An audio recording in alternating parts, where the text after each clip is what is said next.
Hi guys, চলে এসেছি তোমাদের সাথে নতুন ব্লগ নিয়ে। আর আমি তোমাদের সবার প্রিয় সানি কুইন।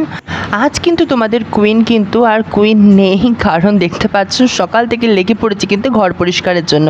তাই জন্য ইন্ট্রোটাও কিন্তু করতে পারিনি, কারণ সকালবেলা উঠে তাড়াহুড়ো করে সব কিছু রান্না করে টিফিন খেয়ে লেগে পড়েছে একদম পুরো ঘর পরিষ্কার করতে হবে, কারণ দুর্গাপুজো চলে এসছে। কারণ বছরের একটা দিনই যেখানে আমরা পুরো বাড়ি পরিষ্কার করি।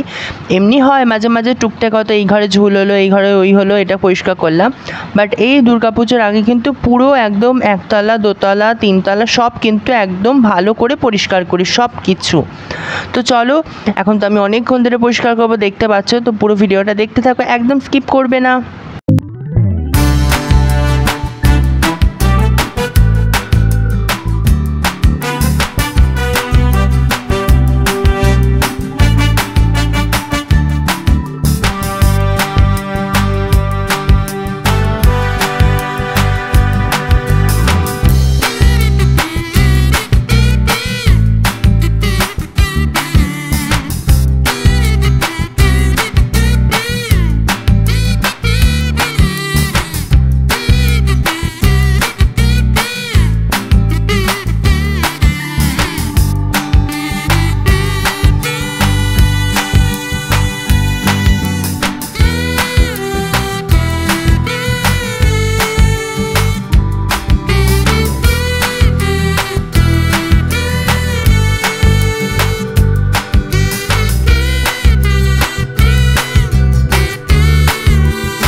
তো গাইজ, আমার পুজো দেওয়া হয়ে গেছে।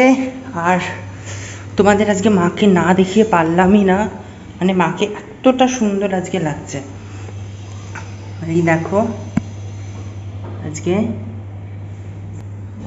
দেখেছো শিউলি ফুল দিয়ে এরকম সাজিয়েছি, আর এত মিষ্টি লাগছে আজকে, মানে তোমাদের না দেখিয়ে আমি পারলাম না আজকে মাকে, সত্যি সুন্দর লাগছে। তো গাইজ, এতক্ষণ পর ক্যামেরার সামনে আসতে পারলাম। সারা দিন ধরে এতটা দেখতে পারলে, সারা ঘর আজকে পরিষ্কার করেছি, আর ফ্যানগুলো সব মুছেছি, এসি টেসি সব মুছে নিয়েছি, সব কালো হয়ে গেছিলো। আর ঠাকুর ঘর তো পরিষ্কার করাই ছিল, তাও একটু পরিষ্কার করে নিয়েছি, যেগুলো কিন্তু ঝুলফুল হয়নি আর ঠাকুর ঘরে কোনো। আর ইচ্ছে ছিল পর্দাগুলো পরিষ্কার করে, কিন্তু এত লেট হয়ে গেছে না আজকে, এমনি 1টা বেজে গেছিলো, আর আমি কিছু করতে পারিনি। ভাবলাম পর্দাগুলো আমরা পরে পরিষ্কার করবো আরেকদিন। উফ, হাঁপিয়ে গেছি, মানে ঝুল ঝাড়তে ঝাড়তে ঘাড়ে ব্যথা হয়ে গেছে। তো চলো, আর এই যে এনি প্রত্যেকবার যখন আমি এটা নিয়ে আমি ঠাকুর ঘরে আসি, গান শুনতে শুনতে আমি পুজো দিই, তো এর সব সময় শেষ হয়ে যায়। শেষ কিছু গান হওয়ার পরে ইচ্ছা আছে পরে একটা নেওয়ার, যেগুলো দিয়ে চলে, মানে ডিরেক্ট ইলেকট্রিসিটি দিয়ে চলে, ওগুলো কেনা। আর এখন তো রোজ শিউলি ফুল উঠছে গাছে, দেখলে পঞ্চজবা ফাঞ্চজবা সবাই ফুল ফুটছে। আর এখন যেহেতু পুজো চলে এসছে, শিউলি ফুল তো ফুটবে। বিশাল হাঁপিয়ে গেছে, আর আমার হাতটার যে অবস্থা হয়ে গেছিলো ফ্যান পরিষ্কার করার পর, ছি বাবা। তো তোমাদের ঘর কতদূর পরিষ্কার হয়েছে সবার জানিও। আমাদের ঘর পরিষ্কার একদম কমপ্লিট, একদম শুধু নিচেরটা দেখতে হবে। আর এবার পরের ভিডিওটা আসবে মেকআপের ভিডিও। আমি অ্যাকচুয়ালি অষ্টমীর ব্লগ করতাম না, অষ্টমীর ভিডিও বানাতাম না, ইচ্ছা অত ছিল না, কিন্তু বান্টি বললো বানা। আমিও বললাম যে ঠিক আছে, তোমরা যেহেতু মেকআপের ভিডিও দেখতে ভালোবাসো, বললাম যে ঠিক আছে আরেকটা বানানো যাক, অষ্টমীতে কীরকমভাবে কি সেজে বেরোনো যায় মেকআপ করে। তো এটা তোমাদের সাথে দেখাবো পরের ভিডিওতে। চলো এখন খেয়ে নিই, আর বক করছি না। আর খেয়ে নিই, এখনও মেঘলা হয়ে গেছে, জানি না আবার বৃষ্টি নামবে কি নামবে না। বৃষ্টি জানে এখন কি হবে না হবে। আসছি মা, চলো এখন খেয়ে নিই। সে কখন রান্না হয়ে গেছে আজকে আমাদের এই ঘর পরিষ্কারের জন্য। না সকাল থেকে উঠি আজকে এইসবই, মানে এই ঘর পরিষ্কার করার জন্য তাড়াহুড়ো করে টিফিন খেয়ে একদম মানে ঝটপট লেগে পড়েছি আমরা। আর খাওয়া হয়েছে, তো বাবা গেছিলো চুল কালার করতে, ওই জন্য আরও দেরি হয়ে গেছে। এখন খেতে এই বাবা এলো, আমিও পুজো দিয়ে নামলাম, হয়ে গেছে কমপ্লিট। তো আজকে আমাদের মেনুতে আছে সোয়াবিন আর গন্ধরাজ লেবু, পাঁপড়, ডাল, সবাই খেতে বসে। এই যে বাবা চুল কালার করে এসছে, বললাম একটা অন্য ছিল, আমার বয়স্ক বাবা চুল কালার করে এসছে।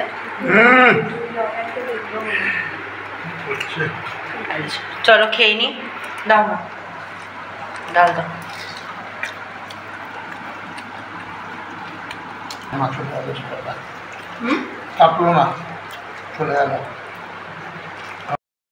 গাইস সন্ধ্যাবেলা একদম সন্ধ্যাবাতি দিয়ে বেরিয়ে গেছি। সন্ধ্যাবাতি দেওয়ার সাথে সাথে আমার মামা একটা কাজ দিয়ে দিল, দোকানে যা। আজকে যেহেতু তড়কা করবে ঠিক করেছি, তড়কা ভিজিয়ে রেখেছি ওই জন্য। তো চলো আমি আর বোন বেরিয়ে গেছি এখন, গিয়ে এখন তড়কা মশলা এগুলো সব নিয়ে আসি, লুচি হবে। একদম চারিদিকে টিউব লাগিয়ে রাস্তা একদম আলো করে দিয়েছে। চলো, ভালো লাগে না আমার দোকানে বেরোতে, একদম কেনাকাটি হয়ে গেছে, আমার এনার্জিও শেষ হয়ে গেছে ওই জন্য। দেখো রাস্তার সামনে শুয়ে গেছে,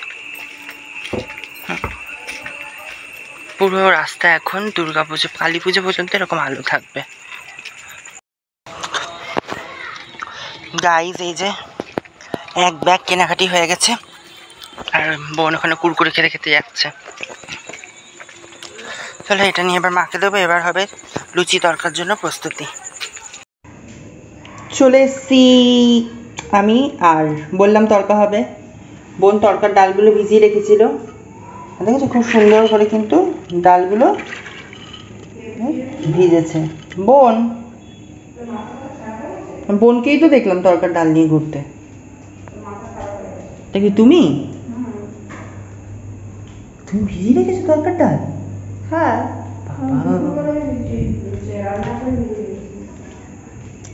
এবার এটা করব সিদ্ধ। আর এখানে তড়কা মশলা ফসলা সব নিয়ে এসছি, ঝটপট আমি তরকাটা করবো, আর মা ওদিকে করবে লুচি। এখানে সিদ্ধ হচ্ছে, আর কড়াইতে তেল গরম করতে দিয়ে দিয়েছি, আর এখানে পেঁয়াজ আদা লঙ্কা কেটে রেখেছি। ওখানে টমেটোটা এখনও কাটিনি, টমেটোটা পরে কাটবো, তো এটা আগে ভেজে নেব। ও সরি, দুটো ডিম আছে ওটা দেবো। तड़का में जब लगेगा अंडा टेस्ट होगा दुगना। तो এখানে ডিমটা আগে ভেজে নিচ্ছি। এবার ডিমটা একটু কড়াইটা বাড়িয়ে দিই, না তাড়াতাড়ি হবে না। এর মধ্যেই দিয়ে দেবো এইগুলো, একদম ঝটপট রান্না, অত সময় নেই বাবা। কিন্তু আবার এত ঝটপট করবেন না যাতে রান্নাটা বাজে হয়ে যায়।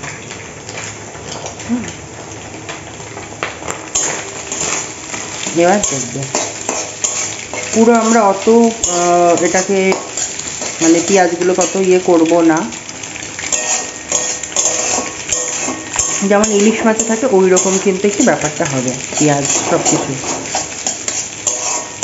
এটা এবার কেটে নিয়ে টমেটো কিন্তু এর মধ্যে দিয়ে দিলাম। আর এখানে একটা ছোট্ট টিপস, এই যে তড়কা মশলার প্যাকেটটা কিনেছি সানরাইসে, তো এটা তো যখন তড়কাগুলো দেবো তারপর দেবেনি, তার আগে এই ভাজার মধ্যে কিন্তু একটুখানি দিয়ে দেবেন, ঠিক আছে? এতে কিন্তু ফ্লেভারটা আরও সুন্দর আসবে। এটা দিয়ে একটু এটা নাড়িয়ে দেবে। ওখানে এই নিয়ে 2টো সিটি পড়লো, আর 2-3টে পড়ুক, তারপর বন্ধ করবো। তো বন্ধুরা এটা নামিয়ে দিয়েছি, 4টের মতো সিটি ফেলে নামিয়ে দিয়েছি। এবার খুলবো, তার আগে এটা মুন্ডি ধরে এরকম করবো। ও সরি,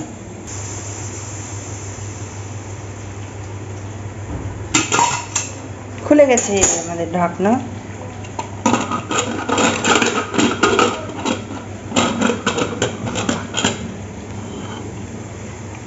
এটা এখানটা রেখে দিই। আর দেখো এটা কিন্তু ফুটছে এখন টকবক করে, মানে কতটা গরম রয়েছে। এবার এটা ডিরেক্ট দিয়ে দেবো ওখানে, শক্ত করে ধরতে হবে।